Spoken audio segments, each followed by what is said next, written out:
Welcome, welcome. If you're still listening, thank you for listening. Feel free to comment, like, share.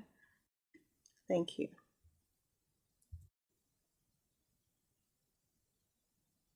Marco sat down with Chris and said, I've sat down with a lot of people, but this is the one. And I agree with him. This is the one.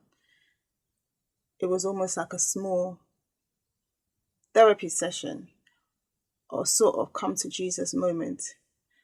Unbeknownst to him, Marco, that is, he was dropping questions that were just the questions to ask to get you to start to think.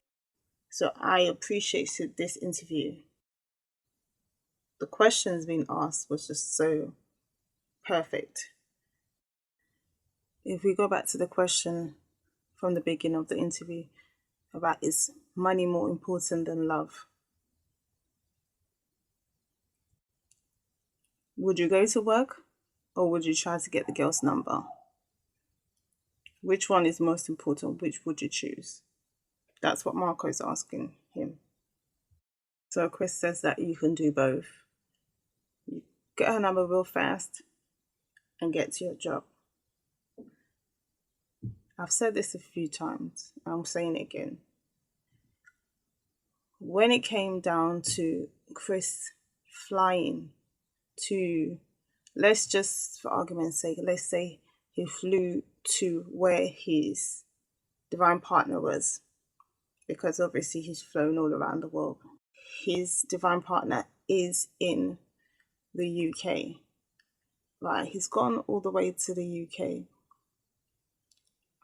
Interestingly, he went on the 14th of February.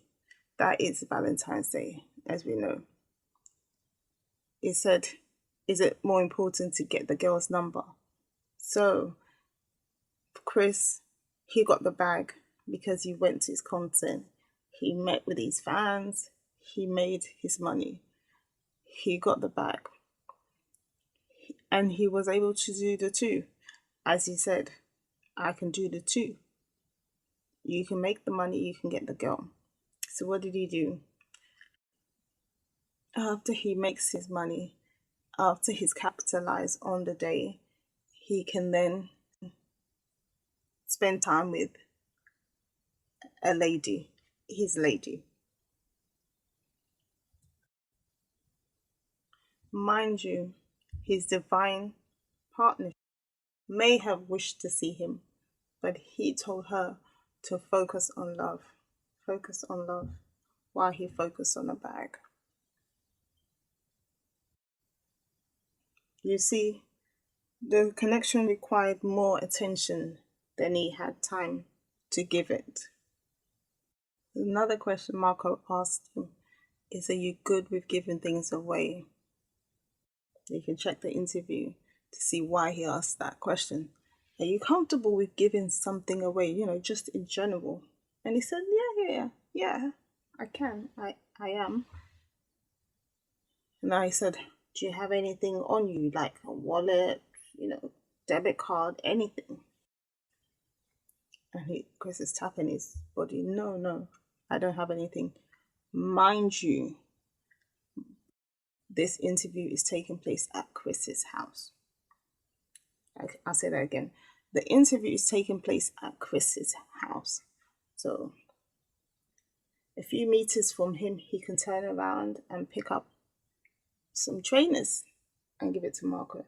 Or one of the hundreds of jackets he may have inside, or painting. Just hand it over. Follow the process through. But no, that's where it stops. Because although he's saying, I'm willing to give something away, when it came down to it, they said, okay, what do you have to give? He said, I have nothing.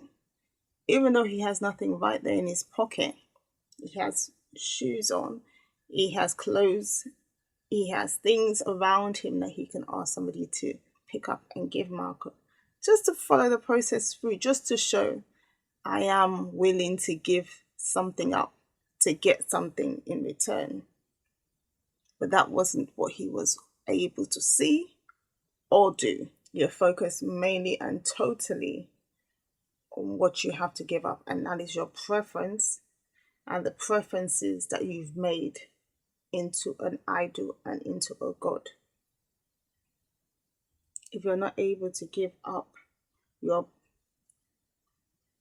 thoughts or your way of thinking or even your preferences, and you make them a god in your eyes, then you can't hear from God, or you can't hear from the situation around you, because you've made what you have to give up your God, not what you will receive as a result of giving it up.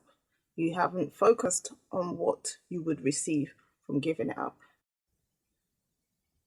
So again, if money is your God and you idolize money, you can't at the same time prioritize love if love stands side by side with money. Because what you think will give you the money and give you the resources and more money is what you pick every time. And that's generally what you've been seeing. The options are there, the options are laid out, but it's always a choice between money and love. And when you idolize money and you idolize your preferences, then that becomes your God. And that is what you look for. And that's the only thing you will find. So you would even attract the person who's searching for money too, because that's the same spirit.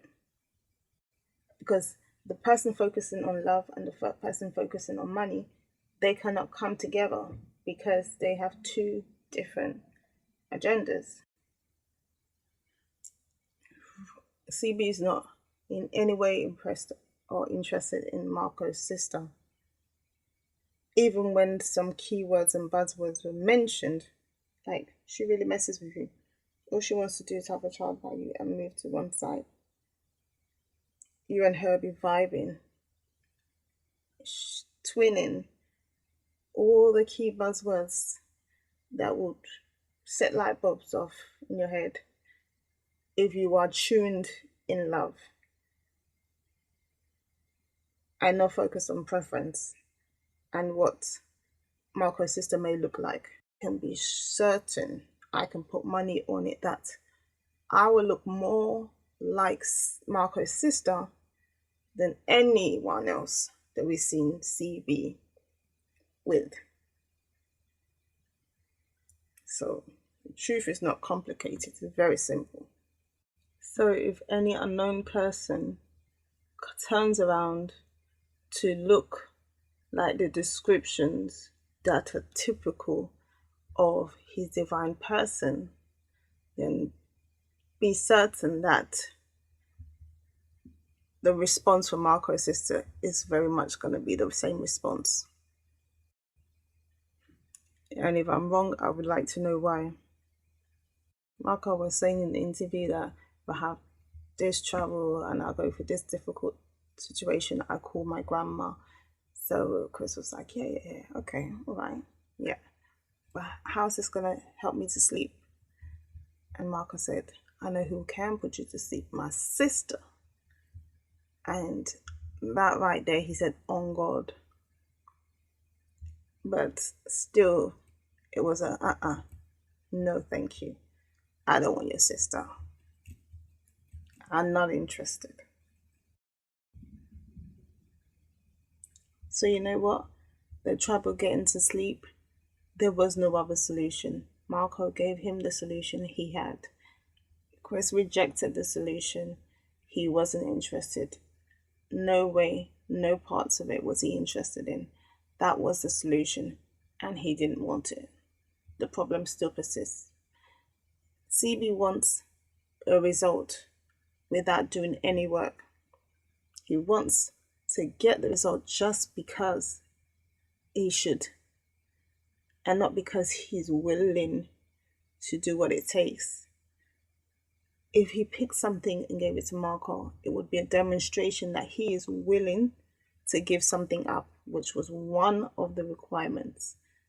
And then when he also gave him a solution that this person, my sister, can help you to put you to sleep on God, you and her will be vibing, you're twinning.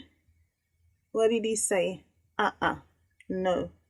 So the specifics that CB had was not in line or matching with what Marco was presenting. So because it wasn't matching up with what Marco was presenting, he said, no, thank you. I would only be interested if it matches up to my desires and preference, because I am God over how everything must appear and be, so that I can receive it. If it's not presented how I want, I can't receive it. I'm not interested in it. Well, that's down to CB and God at this stage. He would have to explain to God what is good enough for him. And then hopefully he has the answer for when God asks him why what I presented to you is not good enough for you. You know, God be merciful and understand his answer and explanation on why he starved the relationship of any chance of growing, because he kept it at the first stage and would not let it grow even after years and years. He stifled the situation to keep it from growing. And then everything that he was blessed with, he directed it towards his preferences. All the goodness that he's blessed with, he's directed it towards his preferences. To say that this I will bless, this I will pour into, but not this.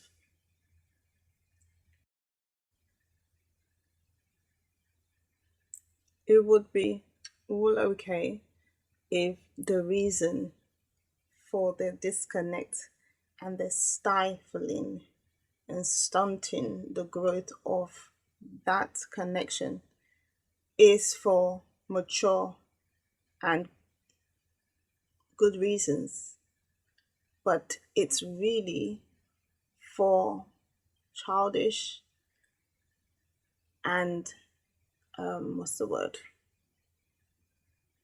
Superficial reasons.